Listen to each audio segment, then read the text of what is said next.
Why didn't engineer Alan Parsons get rich off of Dark Side of the Moon? Was Bruce Kulick responsible for the Kiss reunion in 1996? Which band fired members of their crew for requesting too much chocolate on their tour rider? And what did bassist Bob Daisley have to say about the passing of his former bandmate, Ozzy Osbourne? All those questions answered next on Booked on Rock. Welcome back to Booked on Rock, the podcast for those about to read and rock. I'm Eric Senich. We have a first-time guest on the show, Michael Pursche. He is the author of Sitting in a Bar in Adelaide, 15 Years of Podcasting. The book covers highlights from what is Australia's longest-running classic rock podcast, also called Sitting in a Bar in Adelaide. It's now in its, I believe, 18th year. Michael, welcome. Great to speak with a fellow podcaster. Hello, Eric. Great to say hello, mate. Great to say hello from the other side of the world. Yeah. Is it 18 years? Do I got it right? Yeah. 2007 when I started, and I didn't think I'd last the end of the year, the end of that year. And here you are. There are so many people that you spoke to put this book together. Tell us about all the people that you speak with. How did this project all come about? It was actually difficult to trim it down, Eric, because I had so many to choose from. It was hard. I tried to get a balance between people, because of course in Australia, I guess 50% or more of my interviews are local guys, which not everyone around the world would know. Some people will. So I try to have a balance of both and sort of try and even it up a bit. But it came about the 15th year of the podcast. An internet page called BuzzFeed did a poll on the top classic rock podcasts in the world, and I was totally surprised that I made the list. So I was very chuffed and was talking to my daughter one day about it, and she said, "Oh, you should write a book." And I didn't realise how much work it was when I thought that was a good idea. So it took me an entire year, every waking moment that I had to put it together. I had to go through all my interviews that I'd done up to that stage and try and cull them down. So 125 ended up being how many I did, and that was the maximum that I could fit into a book. Yeah, so you had to transcribe all of them. Well, I found a program that would do that, and that was okay to the point where because we're talking music, there's a lot of names of bands and names of tunes and albums that it didn't recognise, and also it had trouble with my Australian accent, so it took me forever Yes. to edit it. It was okay to do the initial work, but to edit it took forever. Yeah, AI software, it's good, but it's not that good to where it's going to pick up on every single thing you say. Well, tell us where you're from. Are you originally from Australia, born and raised? And I'm also curious as to what got you into classic rock, and you're a musician as well? I'm in Adelaide, which is in the south of Australia, and it's only a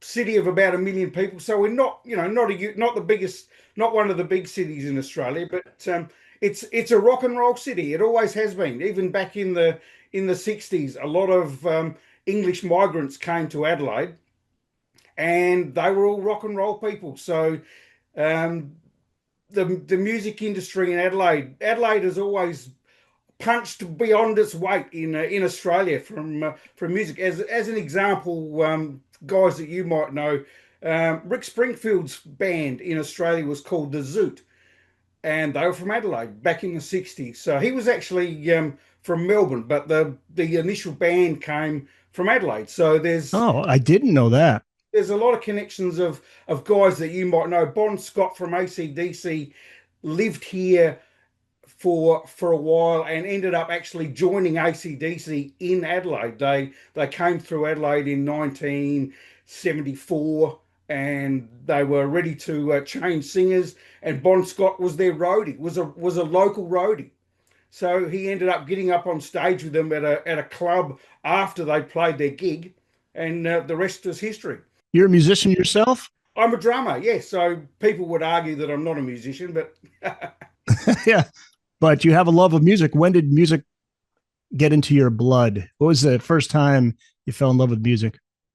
I remember, like, I'm in my 60s, so it was AM radio back then, Eric. Like, so I had a transistor radio under my pillow in my bed when I was That's awesome. 10 years old, listening to the radio.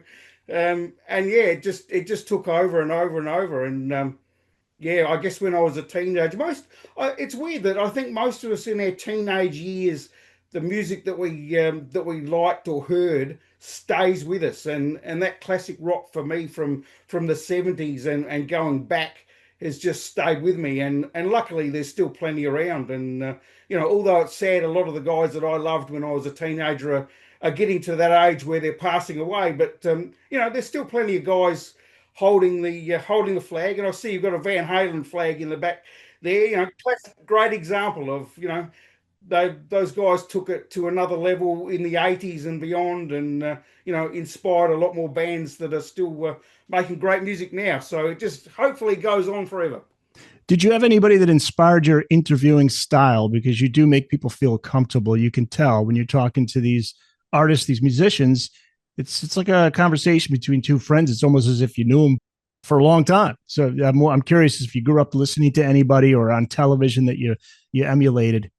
Not really. I read a lot of music magazines. There was two very popular music magazines in Australia in the 70s. One called Juke magazine, Juke, and one called Ram magazine, and that stood for Rock Australia magazines. And they were old school, like Cream was in the United States. So they weren't glossy publications, but they had long form interviews with people, and I loved reading them.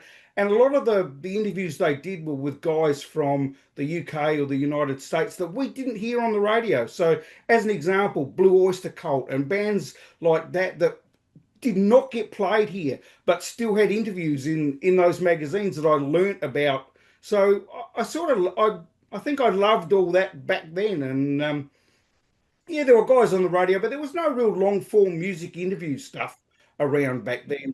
In the beginning, was it tough getting interviews, or you talk about that in the book, how you kind of surprised there were some people you were able to reach pretty quickly? I guess the advent of the internet made it easy. I found, even though it was early days, I found a couple of Australian guys that had a presence on the internet, and I could talk to normally their publicist or their manager, and this is what I do. I'd love to say hello, and it snowballed from there. So the first interview I ever did was with a guitar player called Kevin Borich, his name is, and he's not a well-known guy around the world, but he should be. He is up there with Joe Walsh, and he is one of Australia's great. He's actually originally from New Zealand. But he is one of the world's greatest guitar players. He's played with so many guys in Australia, and even with Joe Walsh, there was a sort of a super group that kicked around Australia for years called the Party Boys, and they would be mostly Australian guys, but they would bring guys from overseas and do a tour around the country and play some of their tunes, cover versions. So Joe Walsh did it for a while, and Eric Burden from the Animals did it for a while. So Kevin Borich was the main guitar player in that band, and I remember Joe Walsh saying he was one of the greatest guitar players that he'd ever played with. So he was my first one, and it sort of snowballed from there. So, but I guess what I found from speaking to people from overseas is they've been to Australia and had a great time, so I can sort of work off that, which is always good. And if they haven't been to Australia, some of their musical mates have been here, and you've got to come to Australia.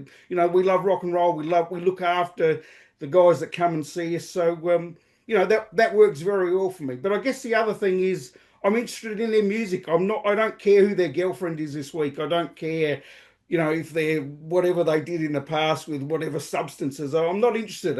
I really just want to hear about their music. So, and that seems to put me in good stead. These guys, maybe are used to people trying to get the dirt on them, and I'm sure. Yep, and they appreciate that. They absolutely appreciate that, I'm sure. Well, let's get into some of the interviews that you've done. Let's start with Alan Parsons, one of the most respected recording engineers and producers. He also had the successful band, the Alan Parsons Project. He received a Grammy nomination for his engineering work on Dark Side of the Moon. But what may surprise people to know is that Alan did not get rich off of that album. Yeah, absolutely not. And I was just blown away to have the opportunity to talk to Alan, the first Alan Parsons album just blew me away, and I've been a huge fan ever since. But we got to talking about Pink Floyd, and he said he had the option of having a royalty in perpetuity, for the sales of the album, and he chose to just take a fee, which I can't remember exactly what he said, but it might have been something in the realm of £2,000 he got paid, and that was it. So yeah, he certainly did not make a fortune, and we just assume that he did, which is unfortunately a common story in entertainment, isn't it? Sure. But he parlayed that into a career, obviously, that paid off well. But it is surprising because he's the only one that got a Grammy nomination, that's the other insane thing, is that Dark Side of the Moon did not win a Grammy. But it's still in the charts now. Yes. Yes. You spoke with Steve Howe, the legendary guitarist of Yes. I'm a huge Yes fan, and I stumbled across a PR agent in the UK who looked after Yes and Asia and a lot of bands like that, and just opened this Pandora's box for me that was just blew me away. And Steve Howe, I actually spoke to Steve Howe about a solo album that he had coming out. And Yes had not been in Australia since 1973. They came out here when Close to the Edge came out, and I was too young to go and see them. I was maybe 9 years old, so I didn't go and see them. And I vaguely recall them on the radio, but only just. So Steve, during that interview, dropped it on me that Yes were coming to Australia. So for about the last half of the interview, I could hardly speak. I was so excited that they were coming, and they weren't coming to my part of Australia, but I packed up and flew over to Sydney and saw them play, and that was John Anderson was not in the band at that stage. It was the new Yes that's still going around now, but Chris Squire was still alive, and it was 2014, and 2011 was the first time, and they came back in 2014. But they were fantastic. It was surreal to see them play. Just so you guys are so lucky in the States. You get to see guys like that nearly every year, and we really don't. But the tyranny of distance, my friend. Yeah, well, they're on the Fragile tour right now. They're playing all of Fragile, and I guess they're not going to be taking that tour to Australia. I know they have some dates coming up. Not that I'm aware of, but they did have a great time here, and they came back, as I said, a few years later, but they haven't been for over 10 years. And again, Australia doesn't have a huge population. It's a long way between cities, and it's a long haul to get here. So it's always been a bit of an issue that a lot of bands we don't see here. Like there's so many, I could list so many great American bands that I love that have never been to Australia, like Kansas and Styx and guys like that who I would love to see, but they've never made it across the Pacific, sadly.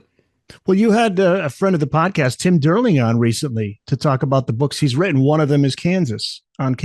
Classic example. All the guys that we spoke about that Night Ranger and Kansas and Y&T that we spoke about were really not well known here at all. They had no radio play, and it was only, I guess, in recent years in the internet that music's easier to get to. But the only thing that we had in Australia that gave us a glimpse of those bands back in my day when I was a teenager was Rock Concert, the TV program, John Kirshner's Rock Concert. Yeah, and they would play that at 11:30 or midnight on a Saturday night, and they would play bands that we never got to hear on the radio. So that was a huge part of my taste in music's come from that. Cheap Trick and Ted Nugent, all those great guys we just didn't see. So it was fantastic. One episode that I have coming up, Michael, you'll be interested in, is I have Preston Fraser, author Preston Fraser, who's been on before. He's got a new book out on Yes, but he focuses on just the years without John Anderson, which I think is really interesting. Maybe I'll get you as a new subscriber to the podcast. So you'll. That sounds great. I'll look forward to that. Yeah, I'll let you know when that goes up. And a classic example of Yes history that, I remember Drama, a great album. Right. It was the number one album for the year in the USA. It got nothing in Australia. Didn't even make a ripple. So that's how different the music industry is on different sides of the world. So we heard absolutely nothing from that album, and it was the number one album of the year in the USA. So that's crazy, isn't it? But on the reverse side, Kiss that same year, because I think Drama came out in 1980. Kiss in 1980 was dead in the water here in the States, yet in Australia, huge. Yeah, I was one of those guys that lined up for forever to get a ticket. And I guess, again, because it was so long, that was the first time Kiss had ever been to Australia. So they were on our radar since Alive came out in 75. So it took a long, the 5-year period that Kiss fans didn't get to see them. So it was a very big deal. And yes, Kiss, you're right.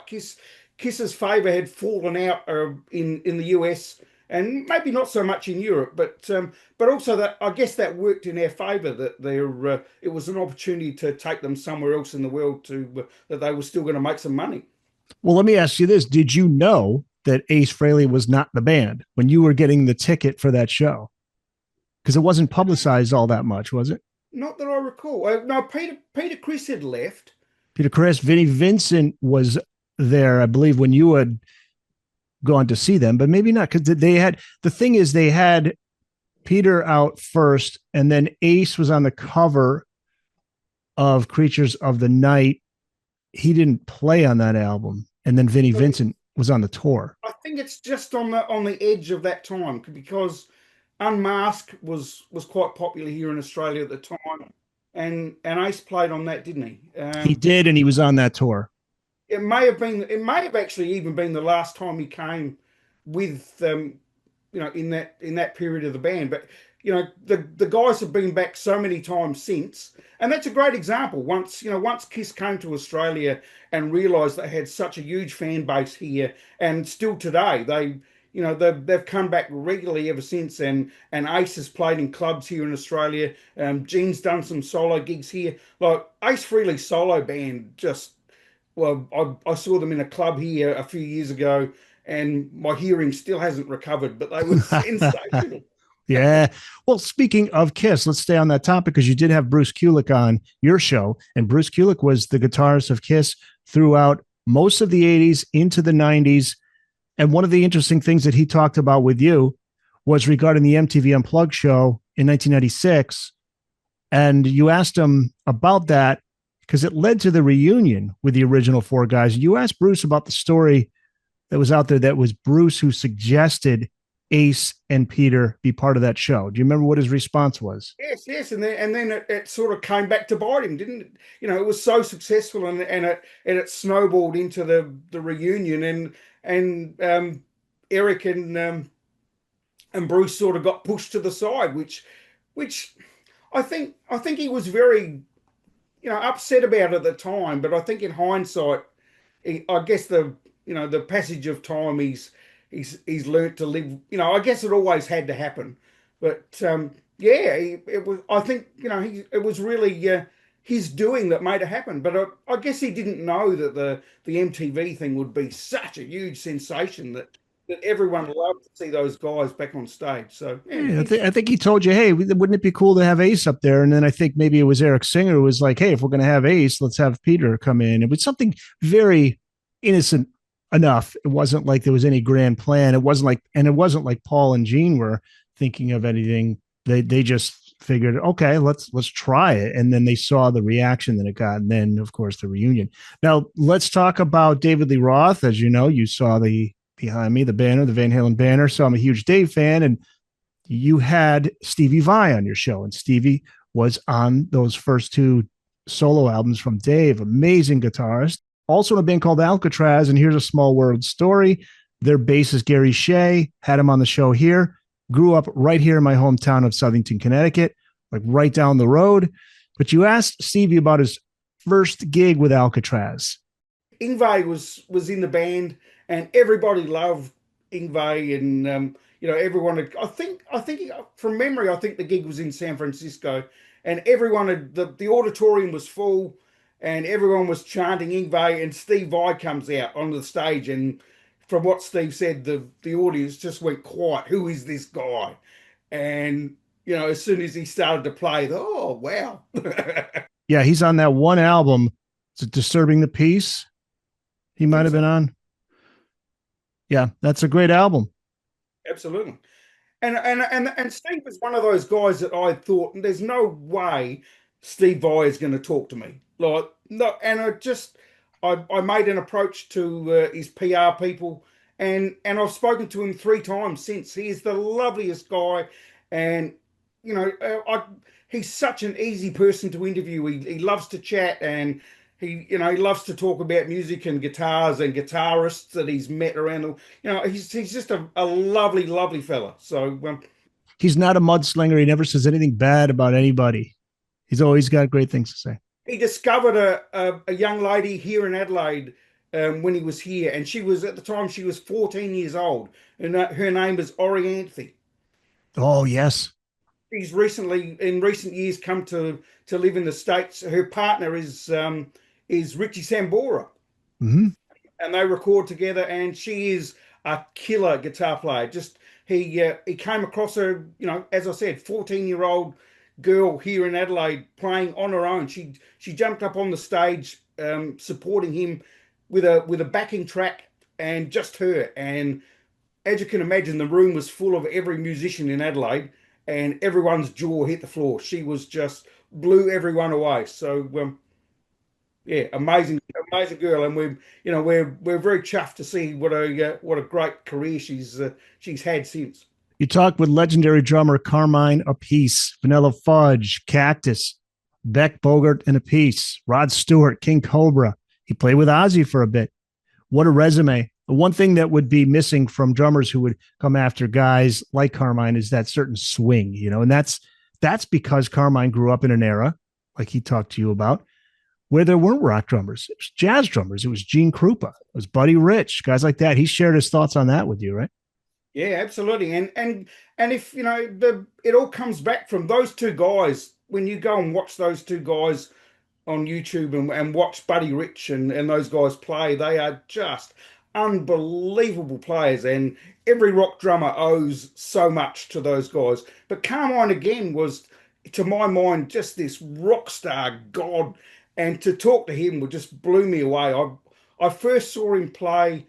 He came to Australia with Rod Stewart's band in about 1977, I think. And I didn't know much about him, but he made such an impact that I went back and looked at his career. And again, such a lovely guy. And I've spoken to him again since. And there's as you said, there's so much that he's done, and he had very similar stories about Ozzy and Sharon that Bob Daisley had. So it was really interesting to compare notes about how he was treated in the Ozzy Osbourne camp. Fascinating stuff. Trying to remember, when did he work with Ozzy?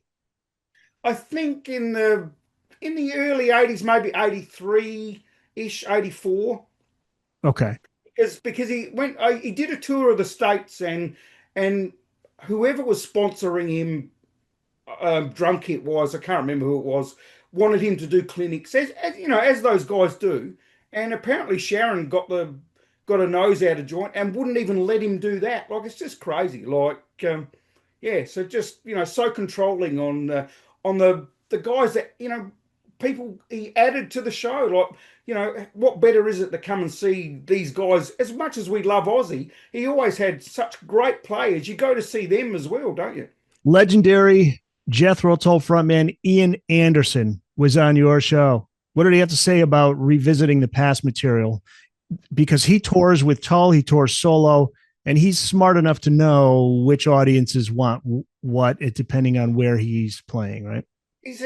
And he was one of the guys that I thought, when you haven't done an interview with somebody, you think, oh, he's going to be really hard work. And he had a reputation as being could be a bit testy, and he was just fantastic. I couldn't shut him up. He just chatted and chatted. We chatted for well over an hour, and he was lovely. He just, again, I think because I was interested in the music, and yes, he does have a very good understanding of his fans that want to hear the the run of the mill Jethro Tull, excuse me, and but the other stuff that he does. But he likes people. One of the things that I remember is that he really appreciates the people to sit and listen to his music. He wants you to hear what he's playing. So the back in the old days, I think he referred to them as a Led Zeppelin crowd, carrying on and making noise and dancing around. He didn't really like that. He wanted people to listen to the music. So, but again, he was such a lovely fella. Yeah, speaking of Zeppelin, he talks about Robert Plant maintaining his integrity, how he could have easily took a money grab and done these Zeppelin reunion tours. He really appreciates that about Plant. I think Ian Anderson has that same mindset too. It's the integrity that he wants to keep intact. Yeah, it must be very difficult, and I'm sure there's people in Robert Plant's ear even now that are saying, come and do it, come and do it, come and do it, and does it really achieve anything? And yeah, it's a hard call, isn't it? As a fan, it's a hard call. Sure. Well, the fans want it, but Plant never seemed to. It wasn't something that, again, it wasn't a money grab for him. Even when he rejoined Page for the Page and Plant stuff, it was to rework some of the songs that they did together. It wasn't going to be just like a carbon copy. Michael Adelaide is the author of Sitting in a Bar in Adelaide, 15 Years of Podcasting. Book is out now.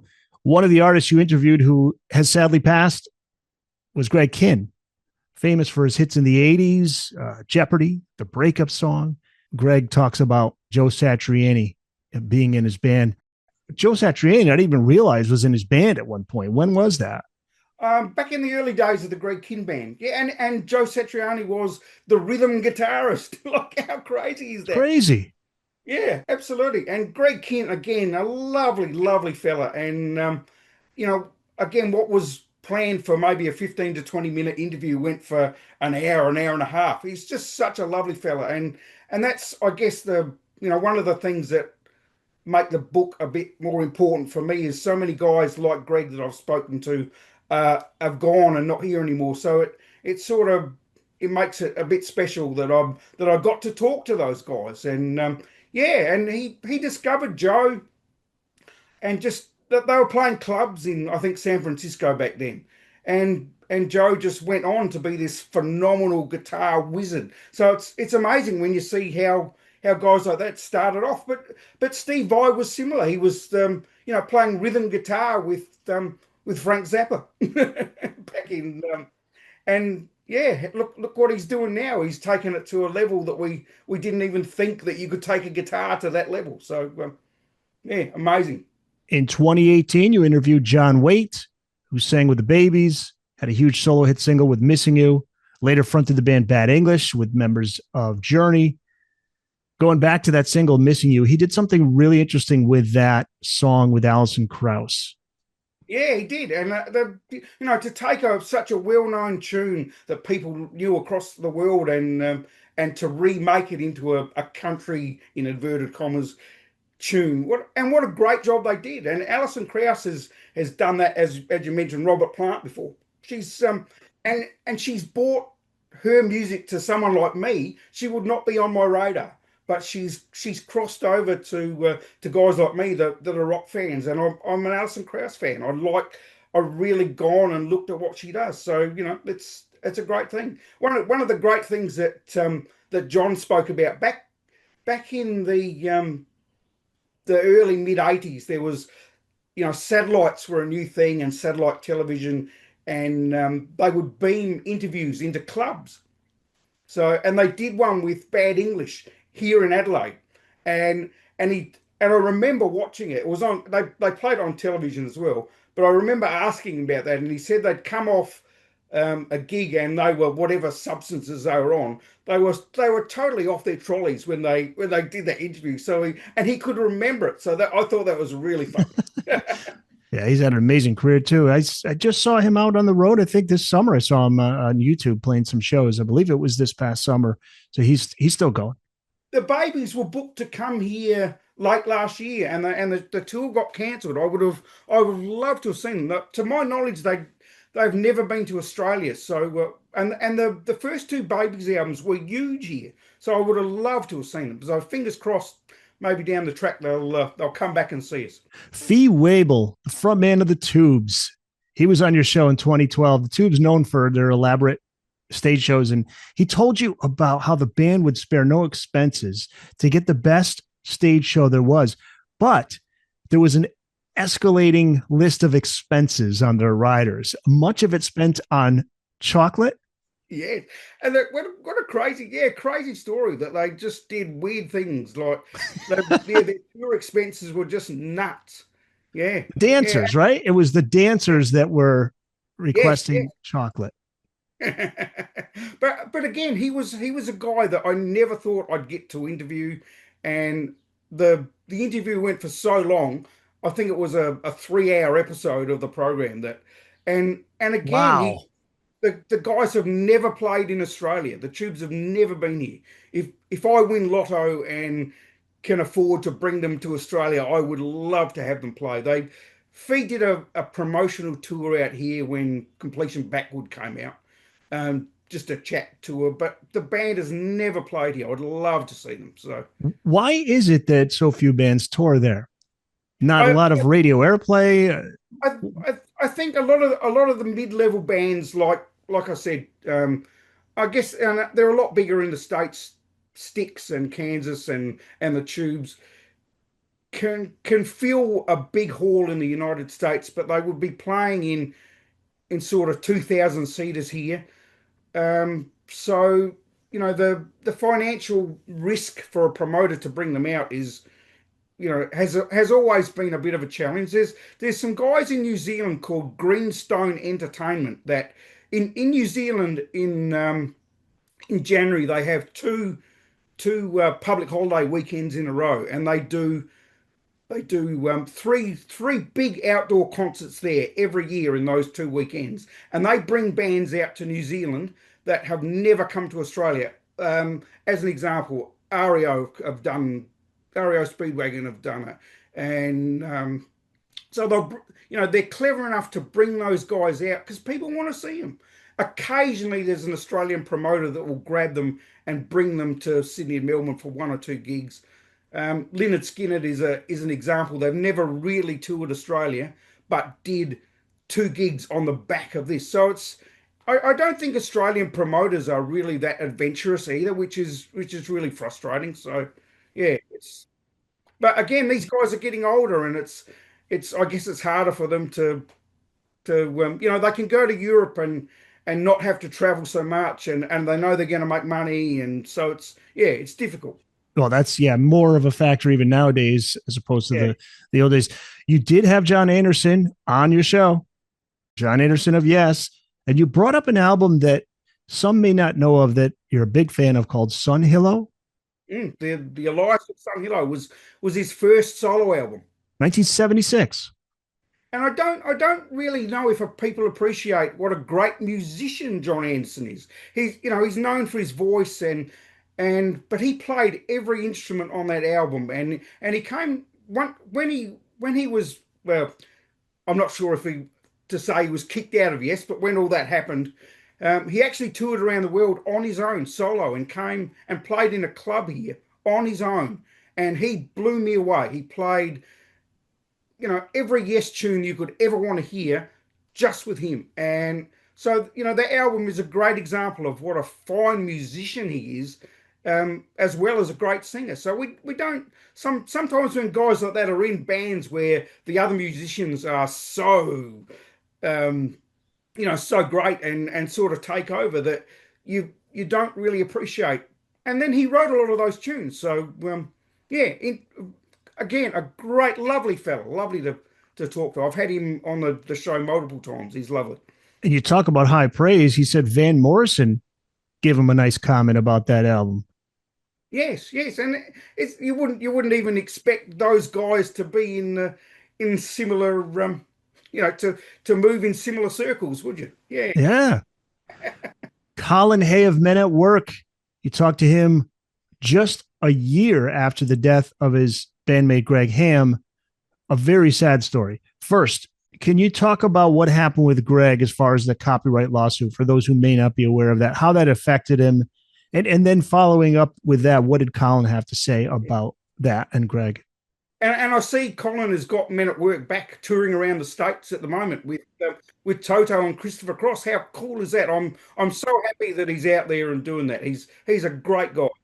Um, it's just a sad story. So Greg Ham was, people may recall, with a flute player and songwriter in Men at Work, and a great part of the band, a huge part of the band. And there's a music quiz program in Australia called Rock Whiz, and it's a slash comedy show, but they made one of the so they have a question and answer and a panel sort of show, and one of the questions they asked was they played a little bit of an old Australian folk song called Kookaburra Sits in the Old Gum Tree, and played a little bit of the flute part from Down Under, and there was I still can't really collate where they got this from, but it was an off the cuff comment that the presenter made, that they were that he'd plagiarised that old Australian folk song, and it just snowballed from there, and just Oh was man, just that one moment. yeah, that one off the cuff comment just ruined Greg Ham's life, and just he ended up in court, and it sent him broken, and in the end he took his own life. It's just the saddest story. It's just yeah, and I think I think the guys in Men at Work still struggle with that. It was just an awful situation. Yeah, absolutely. Were you not sure how Colin was going to respond? Were you a little Absolutely, I wasn't. cautious with how you're going to Yeah, ask that? absolutely. I wasn't sure. It was one of those questions, do I bring up that topic or not? But I knew how much he loved Greg, and I think in Australia we could sympathise that it was just such a crazy situation, and I sort of went from that angle to say, how sorry that we all are that ended up like that, and I'm happy that he took it that way, that I wasn't trying to dig the dirt or anything, Yep, you delivered it with empathy, and I think he responded well. but he's been living in California for years, and is the happiest man on the planet. There's a great doco made about him in the States, just maybe a few years old now, and I can't for the life of me remember the name of it, but it's on YouTube. It's really an awesome insight into to how happy he is now working and playing around the US, and we all love him, and it's crazy how a Scotsman can come to Australia and write an iconic song about Australia and then go and live in the States. Crazy stuff. AC/DC, we mentioned them earlier. Let's talk about AC/DC. You had a really interesting interview with Dave Evans. Evans was the original singer of AC/DC. Many may not be aware of this, but the story was that Angus and Malcolm Young were not happy with Dave, and they either fired him or dismissed him, and then Bon Scott enters. The reasons vary on that, but what did he have to say about his time with the band? He's a crazy guy, mate. I love Dave Evans. And I've actually had the pleasure of playing some gigs with his band, Oh, with my cool. band, supporting him. And the interview in the book was actually done in an outside cafe in Adelaide. So I was actually talking to another guy doing another interview, and Dave was wandering up and down the street. And this is 11 o'clock in the morning, wandering up and down the street in his leather pants, his stage gear, at 11 in the morning. And we both knew him, and we waved to him, and he came over and he started chatting to us. So a fantastic guy. He's still a rock star in his own mind, and I love that. Handled that well, because that's got to be one of those. Damn, if I only stuck around. I think it still really hurts him how he put his heart and soul into that band, and whether people agree or don't agree, he's really been written out of the history of AC/DC, which is very sad. Like, but for his story was he lived in Sydney at the time, and was still had to pay his rent, and was had to live, and they really weren't paying him. So the poor guy is on the road and can't he's getting trying to keep his life in one piece, and he just wasn't being paid. So um, I think that was part of it. But yeah, it's a sad story that he really deserves to be recognised, and the real AC/DC fans around the world know that Dave Evans had a part in that. And the first tune that they recorded was "Can I Sit Next to You, Girl," Can I which is a sit next to great you, girl? tune, Yeah, yeah. fantastic song. Then they And they re-recorded it with Bond. yeah, and that's a great version as well. When the original, it sounds a little bit dated, but it gives you an insight where AC/DC came from, and that's a great piece of history. Like I said, it's a shame that they don't recognise that as much as they should. You got to share the story about when they played a wedding gig, ACDC. Yeah, so they played a wedding gig.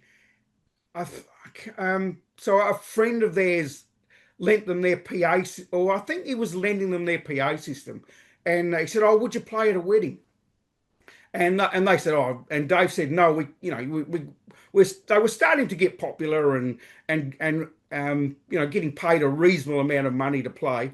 And the guy said, "Oh, no, well, I'll pay you, your normal fee." So they played at a Greek wedding in someone's backyard, and of course they asked them to play Zorba the Greek, as you did, and they had, of course, had no idea how to play it. And the story is that Malcolm Young said, "Oh, just give me a moment," and he went off in the corner and noodled away on his guitar and worked out how to play it. So the band came back on and played an instrumental version of Zorba the Greek at a Greek wedding. How cool was that? That's a great story. That's a great story. Well, it'd be wonderful if there was footage of that. Nowadays, everyone would have recorded it on their phone, but back in 1974, they're probably, yeah, it's a shame. That would have been awesome. Yeah, it's just left up to our imagination as to what that must have looked like. All right, let's finish with Bob Daisley, the bassist of Ozzy Osbourne, who I forgot, and I was reading about him after listening to your interview. He plays bass on not just those first two albums, but he's on No More Tears. Yeah, he plays a really interesting role through Ozzy's early career. He's a great guy, a lovely guy, and he's probably one of the most regular guests I have on the program. He's come recently in recent years come back to live in Sydney. So he yeah, he left Sydney, he left Australia in the early 70s when he was, he really, and a lot of guys did. A lot of guys that wanted to make it in the music industry went to London to try and make their fortune. And Bob, he was only a kid. I think he borrowed money from his mum and dad, and went to England. And long story short, ended up playing with Richie Blackmore. So he played on Rainbow's album Long Live Rock and Roll. Yeah, And it was from there that he had a friendship with Ronnie Dio, and ended up working with Ozzy. So he is the only Australian who has ever played in any of those hard rock bands. He's done so much fantastic stuff with Carmine, you mentioned before, and yeah, played with John Sykes and all those guys in Blue Murder. So fascinating career. that's right. Blue Murder. I forgot about. That's a great album. Absolutely, and lots of bands that again should have been huge, but I think maybe did better in the States and Europe than in Australia. They didn't really, even Rainbow were not really a hugely popular band here, sadly. Now I'm trying to remember. Did Bob and drummer Lee Kerslake, did they have to audition for Ozzy's band after Ozzy left Sabbath? Well, the story was that Bob had a heads up that Ozzy had. Well, let me go back a step. Ozzy was sorry. Bob was earmarked to go and play with Ronnie Dio because Ronnie had left Rainbow, and apparently got a message that Ronnie had been offered the gig in Sabbath, that Ozzy had left or been shuffled sideways from Sabbath. So he went. He knew. I think a mutual friend suggested to Bob to go and have a drink at a pub with Ozzy, and they got on really well, and got together and started writing some tunes. And Randy Rhoads was not in the picture back then. I think it was just some roadies of Aussies that were playing music with them in Ozzy's house, and Yeah. just yeah, and it all snowballed from there. So Lee Kerslake had played in Uriah Heep with Bob, so Bob knew him as a drummer, but apparently they auditioned lots and lots of drummers, and Lee finally got the gig. But and a great drummer he was, but I think he fell out of favor with Sharon because he didn't, he was getting old, getting on. I think he was in his 40s or 50s when and didn't look the rock star that they wanted Tommy Aldridge in the band for whatever reason, and that was a sort of the root of all evil for Bob, that he was loyal to Lee Kerslake, and didn't want him shuffled out of the band just because they wanted someone else. So I think that's where it all started. So, but fascinating stuff. It's fascinating, and that was hard enough. Obviously, he's dealing with no longer being in Ozzy's band, but then there's the legal battles that he eventually has with Ozzy and Sharon. Talk about this controversy again for those who may not be too familiar with this whole thing. It was over songwriting. It was because actually Bob had some input in terms of those songs on those first two albums. Him and Absolutely. Ozzy had a good songwriting combination. In fact, he praised how Ozzy could write those great melodies over the music that was presented to him. But there was an issue with that with Sharon, and then there's the re-recordings. Tell us about all that. Yeah. It's just crazy that the guys were not getting credited for their songwriting, and sometimes we're only getting a performance payment and no royalties from the albums. But yeah, it's really hard to fathom taking a step back and seeing how that happened. But then the crazy thing is that Bob left as a playing member of Ozzy's band, because the first tour, when they toured Europe and the UK for a little while, and then brought Randy to the US. But Bob didn't play. Rudy Sarzo took over. So things are already a bit crazy back then.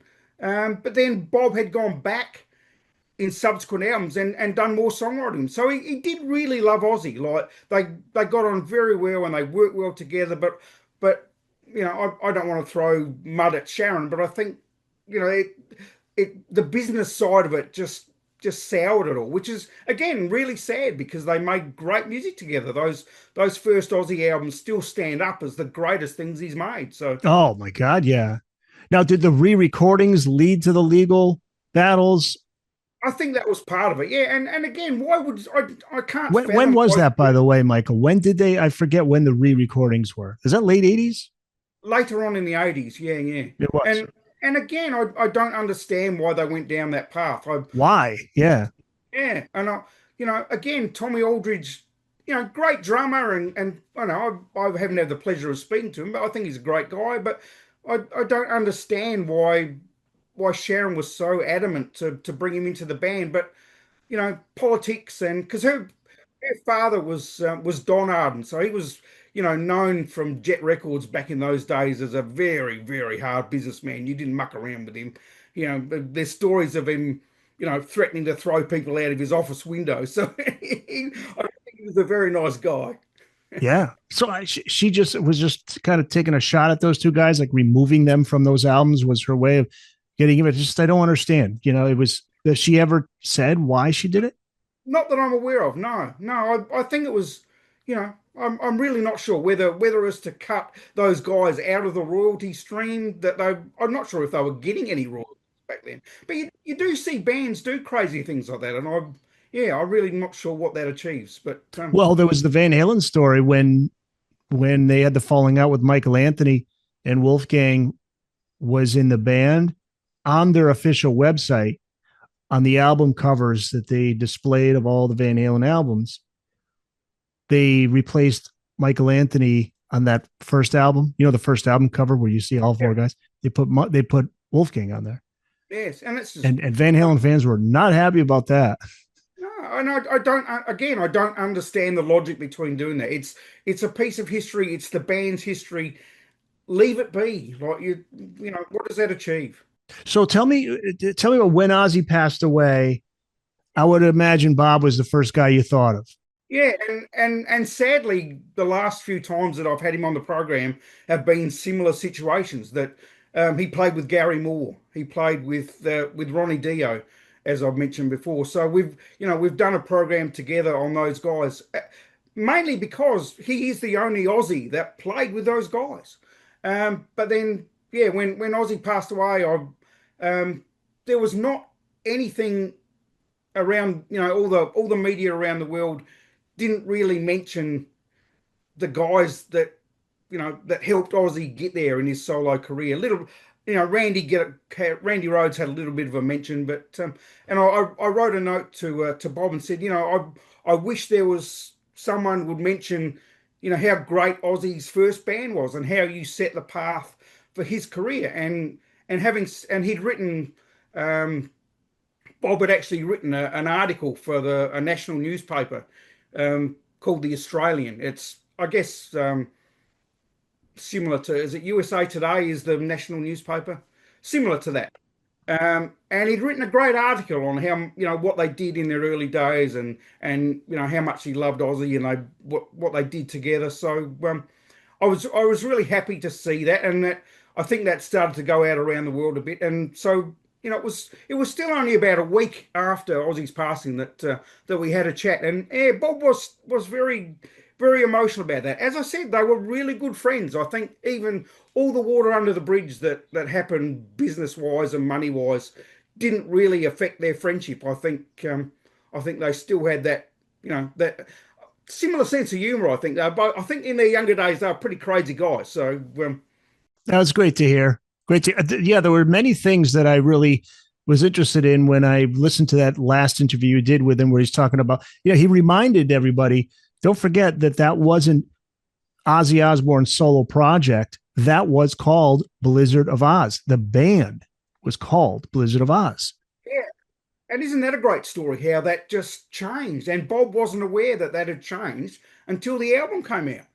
It's crazy. Like, again, it's just behind the scenes, someone finger poking, and yeah, if you there's promo photographs of the Blizzard of Oz band, which was Randy, Lee, and Bob and Ozzy, and no mention of actual Ozzy's name. It was a new band. So yeah, how quickly that changed. Yep. And he brought up the point. He says, I'm the only surviving member of that band, which is really hard to believe. But Yeah, which is a little bit sad when you think about that. It's, as I said at the start of our chat, Eric. From my era, a lot of those guys are getting into their 70s and 80s, and are no longer with us. So it's, we have to cherish that music, and when we get a chance to go and see these guys, and that gets me off the couch. Sometimes the last thing I want to do is go out in the middle of winter and see a band. It's like, no, I've got to go because it may be the last time you see these guys, and sometimes it is. So yeah, yeah. he did. I think he talked a little bit about the process of songwriting that took place back in those days on those albums. I think it would be him and Lee and Randy kind of jamming on stuff, and then they would present it to Ozzy. And again, Ozzy would come in and come up with these great melodies over the music. It was a really good chemistry that they had. Yes, absolutely. And I think if they would have stayed together as a unit, although the second album is still very, very good. I think the all I love all Ozzy's work. It's all great stuff, but those two albums just stand out above the rest. For I think that chemistry and that songwriting chemistry makes the difference. And Crazy Train, for instance, is the song that people think of from Ozzy's solo career. And every time I see a ball game or something from the States, it's quite often used to bring the sports team out. People love that song. So It is in every stadium around the country with that lead off. All aboard. You hear Ozzy screaming, all aboard. Yeah, I'm sure you got a chance to see that final concert, the farewell yeah, concert for Ozzy and Sabbath. and the sad thing was that I saw some footage of it, and I think the day after I'd heard that Ozzy had passed away, because I was a bit slow getting to see it, and yeah, it was quite a shock. Yeah, yeah. Yeah, shocking, but boy, what a way to end a career and a life. It's like he literally Yeah, absolutely. Like they say, you're going to die on the stage. I mean, he really came damn close to it. And that's a great way for him to say goodbye to the fans, to all of the, to pay tribute to all the people that he worked with and all the fans around the world. So it was a fitting end. I wish Ozzy was still with us because I'm a huge Ozzy fan, and just the guy, a body of work that's unmatched between Sabbath and solo. It's amazing. Sitting in a Bar in Adelaide, 15 years of podcasting is out now, and you can find it wherever books are sold. I have the Kindle version. They've really changed publishing. They've really made it so easy for guys like me to get stuff out there. I'm really amazed how the world has changed for the better. Everyone says the internet has got good things and bad things, but it really has.